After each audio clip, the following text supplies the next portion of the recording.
شروع اللہ کے نام سے جو بڑا مہربان نہایت رحم والا ہے۔ بھلا تم کو ڈھانپ لینے والی یعنی قیامت کا حال معلوم ہوا ہے؟ اس روز بہت سے منہ والے ذلیل ہوں گے، سخت محنت کرنے والے تھکے ماندے دہکتی آگ میں داخل ہوں گے۔ ایک کھولتے ہوئے چشمے کا ان کو پانی پلایا جائے گا، اور خاردار جہر کے سوا ان کے لیے کوئی کھانا نہیں ہوگا جو نہ فربہی لائے نہ بھوک میں کچھ کام آئے۔ اور بہت سے منہ والے اس روز شادماں ہوں گے، اپنے اعمال کی جزا سے خوش دل، بہشت بری میں وہاں کسی طرح کی بکواس نہیں سنیں گے۔ اس میں چشمے بہ رہے ہوں گے، وہاں تخت ہوں گے اونچے بچھے ہوئے اور آپ خورے قرینے سے رکھے ہوئے، اور گاؤں تک یہ قطار کی قطار لگے ہوئے اور نفیس مسندیں بچھی ہوئی۔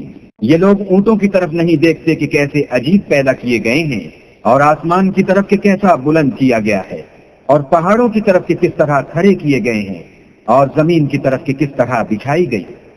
تو تم نصیحت کرتے رہو کہ تم نصیحت کرنے والے ہی ہو، تم ان پر داروغہ نہیں ہو۔ ہاں، جس نے منہ پھیرا اور نہ مانا تو اللہ اس کو بڑا عذاب دے گا۔ بے شک ان کو ہمارے پاس لوٹ کر آنا ہے، پھر ہم ہی کو ان سے حساب لینا ہے۔